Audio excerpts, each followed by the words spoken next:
vi piacciono gli unboxing siete nel posto giusto, perché ho deciso di aprire 3 pacchi, naturalmente a tema orologeria, assieme in un unico video. So che cosa c'è in ognuno di questi pacchi, credo almeno, però può essere divertente magari aprirli e guardare un po', vi spiego un po' che cosa mi è arrivato, per quale motivo, e mi direte poi la vostra nei commenti. Quindi, senza perdere altro tempo, 3 secondi di sigla come sempre e apriamo insieme questi pacchi. Allora, primo pacco, una bustina, peraltro già aperta, spero che ci sia il contenuto.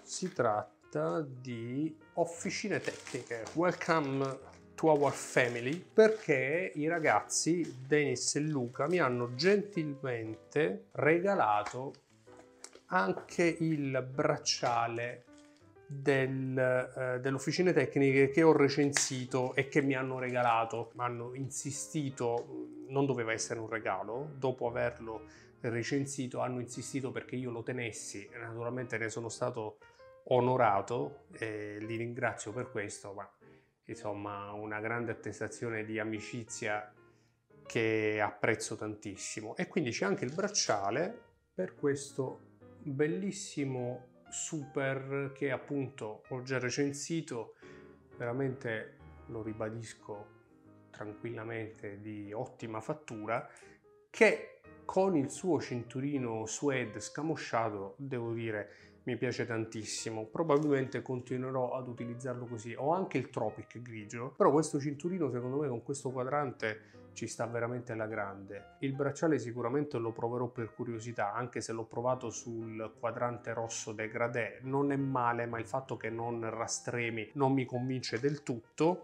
Ma i nuovi super che probabilmente avrete visto, non i nuovi super, scusate, i nuovi Aquas che sicuramente avrete visto sui loro canali social, soprattutto su Instagram, sono degli orologi che hanno un nuovo bracciale chicchi di riso integrato che rastrema e che non vedo l'ora di provare.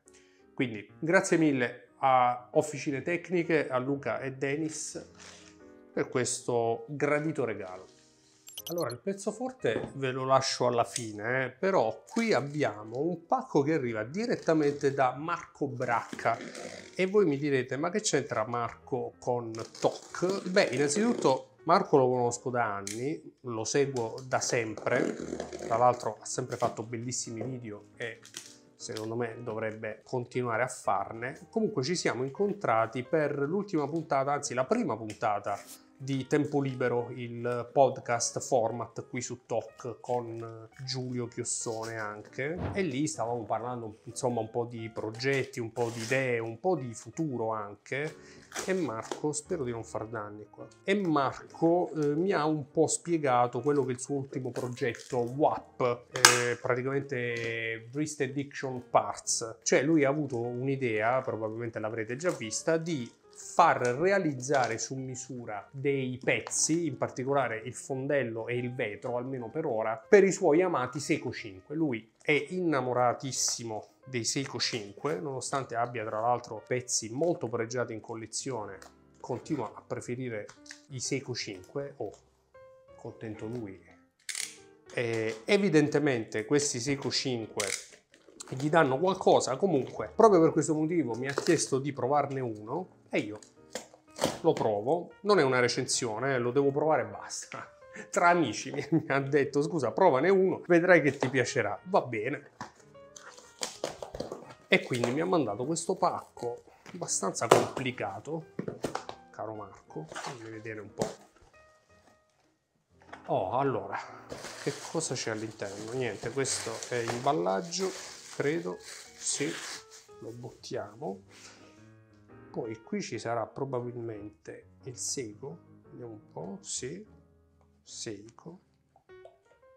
Ah, ecco qui, questo qui è quello che mi ha chiesto di provare e che peraltro mi ha regalato, ma anche in questo caso, insomma, mi sento un po' il Surri dei vecchi tempi che riceveva i regali a casa e che faceva l'unboxing. Comunque, orologio ah, ok, dimenticavo. Allora, vedete, mi ha regalato questo orologio da provare. Devo pure dire che esteticamente non è affatto male. Poi lo utilizzerò, sarà un orologio che porterò al polso, vedremo. Però me l'ha già mandato con le parti sostituite. Praticamente, come vi dicevo, lui ha avuto questa idea di far realizzare su misura, su sua specifica, il fondello, un fondello sottile e senza il vetro per vedere il movimento, un po' per rendere l'orologio più serio, un po' perché è un movimento che non vale la pena vedere e un po' perché lo rende effettivamente molto più sottile, e fa realizzare anche il vetro zaffiro, un vetro inscalfibile che rende questo orologio veramente un everyday watch perfetto, a differenza, mi spiegava, invece del vetro minerale normalmente utilizzato su questi Seiko, che va bene fino a quando però non inizi ad usarlo, si graffia completamente e a quel punto è un vetro da lucidare, da sostituire, comunque sempre graffiato e sempre brutto da vedere. Quindi a me piace molto questa idea imprenditoriale di far realizzare dei pezzi per migliorare un orologio che ama tanto. L'orologio, devo dire, si presenta anche bene, vedremo. Ah, ecco qui, questi sono i pezzi che ha sostituito, quindi il fondello, il vetro originali del Seiko. Vediamo se riesco ad aprirlo velocemente. Ecco qui. Ecco, questo è il fondello con il vetro, che poi immagino sia che sarà un pezzo di plastica pure lui, sicuramente sì. E questo è il vetro in plastica che Marco sostituisce con il suo zaffiro. Eccolo qui. Sembra pure ben fatto per essere un pezzo di plastica, però appunto non è zaffiro e non è piatto come l'altro. E qui invece che cosa c'è? Un altro Seiko. Perché? Ah, ok. Questo qui è il Seiko di confronto. Beh, si vede la grande differenza. Ecco, questo qui è il Seiko originale con cui Seiko, con il suo fondello a vista e il vetro minerale, viene venduto questo Seiko 5, e questa qui invece è la modifica fatta da Marco. Quindi fondello piatto e vetro zaffiro piatto. Il vetro mi sembra dello stesso spessore, quindi non aggiunge una miglioria estetica, ma una miglioria tecnica perché non lo graffi, mentre il fondello, potete vedere, ha una grande differenza. Effettivamente è molto sgraziato questo orologio, questo qui originale con questo fondello a vista, a differenza invece del fondello di Marco, del fondello WAP, che lo rende molto molto più bello, più sottile. Insomma, onestamente un orologio del genere così originale non lo comprerei neanche, cioè proprio un panino del McDonald's. Bell'idea da parte di Marco, molto molto buona idea. Vediamo, cercatemi su Instagram per vedere se ce l'avrò veramente al polso questo Seiko 5. È carino, eh? Bene, e poi abbiamo l'ultimo pacco, la chicca, qui sistemo dopo, che ci manda Stefano, il mitico Stefano di Rosaspina Bergamo. Avrete già capito, si tratta di un orologio, si tratta dell'orologio del mese, pacco importante. Questa puntata nasce anche per lui, cioè nasce per questo qui, ma ne ho approfittato per farvi vedere qualcos'altro che dovevo aprire da un po' di tempo, tra l'altro, perché non ho avuto gran modo di aprire pacchi. Qui all'interno c'è una novità, innanzitutto una novità interessante, una novità che reputo anzi, sapete cosa? Non ricordo esattamente quale novità c'è. Allora, innanzitutto è un Oris, togliamo l'imballaggio. Oris, tra l'altro, l'avrete visto nella prima puntata del Talking News, che a giugno ha presentato 3 novità, non una, non due, ben 3 novità, grazie a Stefano di Rosaspina. Qui all'interno c'è una di quelle, però ora non ricordo esattamente quale. Ah, ecco, la novità che volevo. Vedete, pensavo fosse l'altro, pensavo fosse il nuovo quadrante verde ghiera verde, e invece no, è il nuovo 38 mm calibro 400 di manifattura Oris, 5 giorni di riserva di carica, quadrante verde degradé, peraltro bellissimo, bello, bello, molto bello.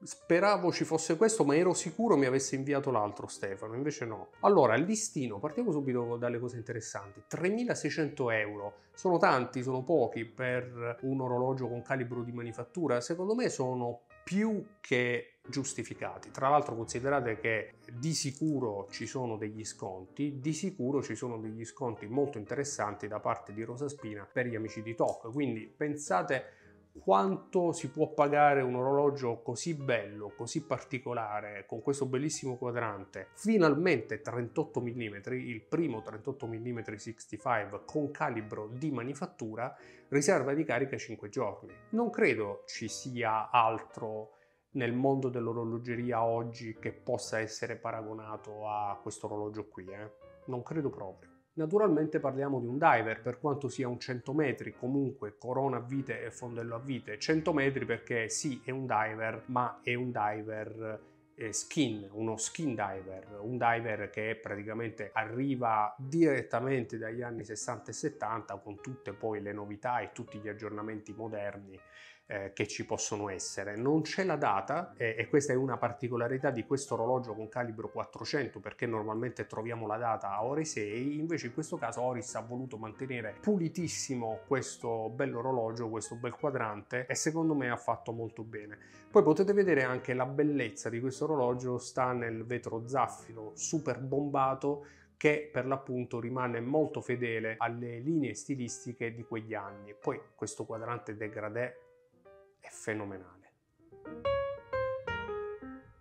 Indici applicati riempiti di abbondante superluminova, così come anche gli indici a ore 12 e gli indici a ore 6 e naturalmente le sfere di questo orologio, che peraltro sono molto originali, non sono le solite sfere del solito diver, sono ben studiate, si sposano perfettamente con gli indici, con il logo a ore 12 e poi ripeto con questo quadrante degradé che mi convince tanto. Vediamo, allora micro regolazione all'interno non c'è, ma il bracciale è un bellissimo bracciale rivetti, come appunto si conviene a un orologio che vuole richiamare quello stile. Tra l'altro, come potete vedere, con un oyster molto particolare, un oyster tipicamente anni 70, con la maglia centrale stretta della stessa dimensione delle due maglie laterali, cosa che non si vede molto spesso. Normalmente si vedono i soliti oyster un po' come questo, con la maglia più larga.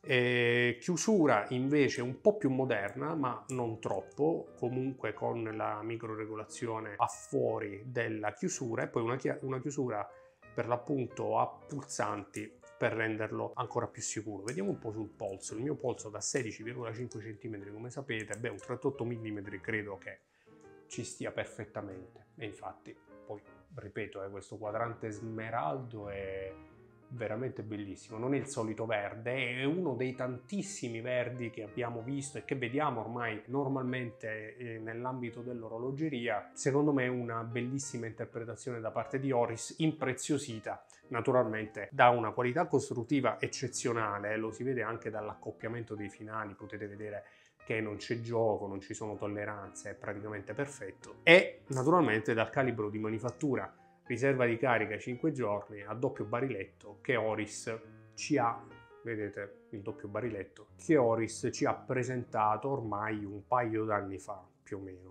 se non ricordo male. E poi c'è questa ghiera, 120 scatti,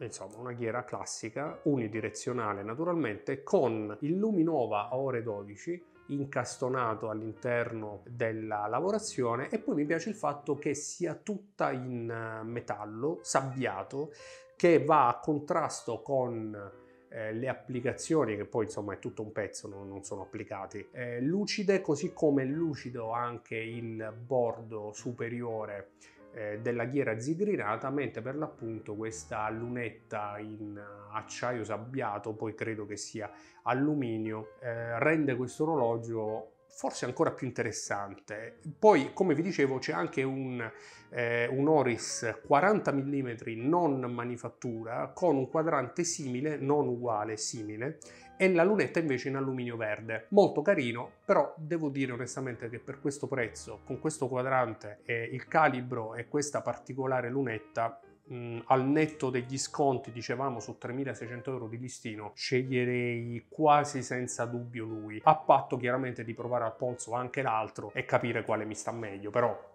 un 38 mm, quando si tratta di skin diver di Oris, insomma, credo che abbia veramente pochi rivali. Poi dipende dal polso, sul mio polso 38 mm tutta la vita.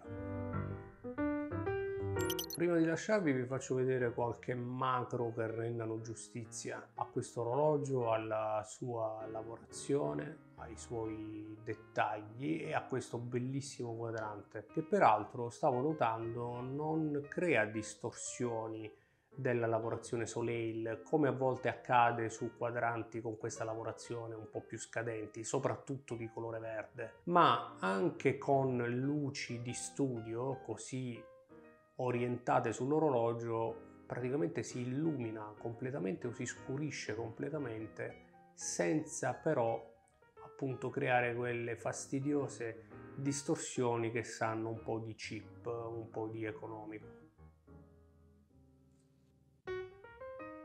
Eccolo qui, 5 giorni, 100 metri, Oris, un quadrante direi abbastanza ipnotico, molto particolare, mi piace molto. Poi anche questa ghiera, come potete vedere, ben realizzata e molto originale anche per quello che è l'orologio. Insomma, che altro dire? Grazie a Officine Tecniche e a Marco Bracca per i regali che adesso mi gusterò con calma. Grazie anche a Stefano Di Rosaspina che non mi ha regalato assolutamente nulla, ma quantomeno ci ha dato la possibilità di vedere più da vicino, più nel dettaglio, un orologio così bello e così interessante. Se siete interessati, parlando appunto di roba interessante, non esitate a chiedere a Rosaspina, chiedendo direttamente di Stefano, qual è il prezzo riservato agli amici di TOC, perché di sicuro ne potreste rimanere stupiti. Io come sempre vi ringrazio per essere stati con me anche in questa puntata e vi do appuntamento a un prossimo video qui su TOC.